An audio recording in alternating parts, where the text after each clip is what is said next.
For more than 20 years, he has been entrusted by Prince Charles to act as an older brother figure to his two sons, dutifully extracting Harry from nightclub scrapes or advising both of them on their military careers. Now former Welsh Guards officer Mark Dyer has a new role, the Mail on Sunday can reveal, acting as a pivotal go-between in the sensitive business of building bridges between Harry and William, particularly since the younger sibling turned his back on royal life to live in Los Angeles. This is a huge task. It is well established that misunderstandings, perceived snubs and pettiness on both sides caused a tragic rift between the once close brothers. The trigger was William's advice to Harry to take things slow when he first dated Meghan Markle. And relations became so sour that they reportedly didn't talk for weeks after Harry's wedding. Then Megxit, and the way it was handled, left William and Charles devastated. Having served in the army during the Troubles in Northern Ireland, peacekeeping is second nature to Dyer. A friend says, long transatlantic chats between Mark and Harry have started to reap healing dividends between the brothers. His advice to the prince was talk and listen. Of course, that's not always been easy, as the friend explains, both William and Harry are proud and angry. Both felt let down by each other. William felt that Harry had deserted his family and his duty. Harry felt that William and Kate hadn't welcomed Meghan into the fold. However, both realized what was at stake and that they were in danger of losing each other. They are now talking, but it will take time to mend. Cheltenham College-educated Dyer, 53, known as Marco to friends, became a mentor to teenage Harry and William following the death of their mother, Princess Diana. He helped plan gap years abroad, attended Harry's Sandhurst passing out ceremonies and was a driving force in establishing his St. Obal charity in Africa. Described as one of the few people who talks some sense into Harry, he is godfather to the prince's son Archie, while in turn Harry is godfather to Dyer's 8-year son, Jasper, who was a page boy at the Sussexes' wedding. After leaving the army and working as Charles's equerry, Dyer set up some London gastropubs, including the Sands End in Fulham, where Harry conducted his secret courtship with Meghan. He now runs the Brook House in Parsons Green, where he dined with Harry the night before the Megxit deal was announced in January. Crucially, too, in terms of his rapprochement role, Dyer's Texan wife Amanda, the daughter of a managing director of J.P. Morgan Securities, is liked by Meghan. She is said to have taken the actress under her wing, knowing firsthand what it is to marry into the British establishment. The friend adds, Mark has never let the boys down. Privately, he can be an honest critic but he's rock solid in times of trouble. Unlike many others of Harry's old set, Dyer survived Meghan's shuffling of the pack of her husband's friends. Make no mistake, there is still a long way to go to bring the princes together, but Dyer commands Harry's respect and knows more intimately than most the details of how the brothers fell out. Certainly, Dyer will have told Harry that William's advice about his relationship with Meghan when it was at an early stage was not about her character but more about Harry's impetuous nature. Their family, on both Windsor and Spencer sides, is full of broken marriages and William was just advising caution. After Harry took the counsel badly, William turned to Diana's younger brother Charles Spencer and he agreed to raise the subject with Harry. But he, too, was snubbed. Other senior members of the family also had concerns. It was said that Prince Philip commented with characteristic bluntness, "One steps out with actresses. One doesn't marry them." Matters were further complicated by plans for a 2017 ceremony at Althorpe, the Spencer family home in Northamptonshire, to commemorate Princess Diana 20 years after her death. William and Earl Spencer had organized the private service, conducted by the Archbishop of Canterbury Justin Welby, for close family, including Diana's sisters. William wanted Prince George, then 4, and Princess Charlotte, 2, to attend. By this point, Harry had already discussed marriage with Meghan and he wanted her to be with him. She traveled from Canada to Britain to be there but did not, in fact, attend. At the time, it was explained that her presence was not considered appropriate.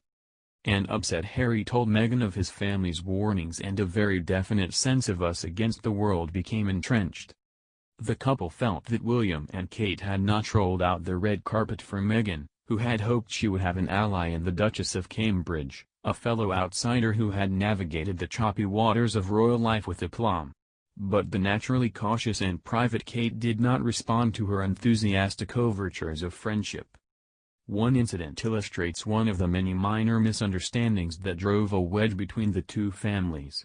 Kate likes to pop out to shop discreetly on the King's Road in Chelsea, being driven by a protection officer. But on learning that Meghan was planning a trip there, too, on the same day, Kate did not offer a lift, deciding that two of the world's most famous women going shopping together might cause a scrum of paparazzi. Meghan saw this as a snub and a sign that she would never be welcome. Then she learnt the Middletons were nervous about inviting her to Pippa's wedding, fearing her first public appearance with Harry might overshadow the bride's big day. Eventually she was asked, but went to the evening party only. By now, a pattern was emerging. Tensions heightened during the planning for Harry and Meghan's wedding, often over little things. Palace staff reported tantrums about the choice of tiara, requests to spray the Windsor Chapel with French perfumier Diptyque scent, and bossy instructions sent at 5 a.m. by email. Another sore subject was the question of a prenuptial agreement, with Harry vehemently resisting any suggestion of one. And their perception of senior royals pulling rank certainly rankled with Harry and Meghan. Society Bible Tatler last week reported that Meghan and Kate also fell out over whether bridesmaid Princess Charlotte should wear tights, with her mother unsuccessfully insisting it was protocol not to be bare-legged. Kensington Palace denied this, saying the story was totally false. What actually happened was slightly different. At a bridesmaid dress fitting, Kate was unhappy that the length of Charlotte's hem was too short. She asked Meghan to organize a correction, but the resulting interaction left Kate in tears. That said, the atmosphere is colder between the two husbands than the wives. I have been told by a courtier, the two duchesses are not best friends but they are professional.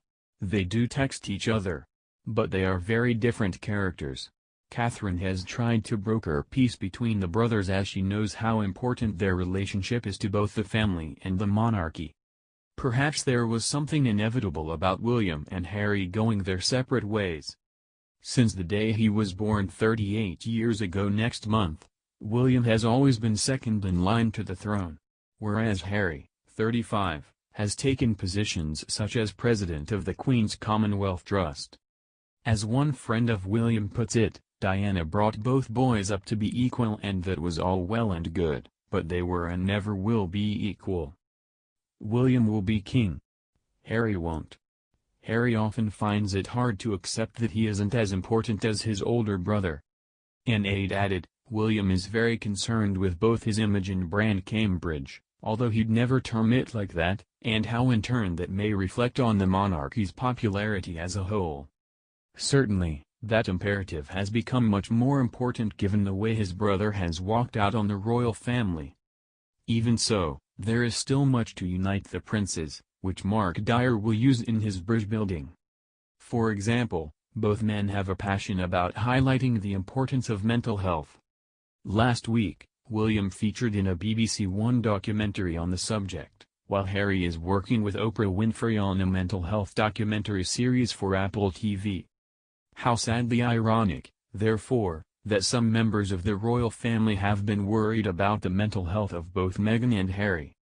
It was significant that while on a tour of Africa after becoming a mother, a plaintive Meghan complained that not many people have asked if I'm okay. If anyone can bring the princes back together, it's Mark Dyer, the man who royal biographer Penny Junor said stepped in after Diana's death to be the glamorous, daring big brother Charles's sons never had. The boys adored him and they are all firm friends to this day. Dyer has one other important link with the pair. He once briefly dated the other person Charles used in loco parentis after Diana's death, their trusty nanny Tiggy Legge-Burke. He also shares their love of Africa, having proposed to his future wife on holiday in Botswana while camping beside the Bunti River in the heart of the bush. Over the coming months, he will need to draw on every drop of empathy to fulfill his role as peacemaker.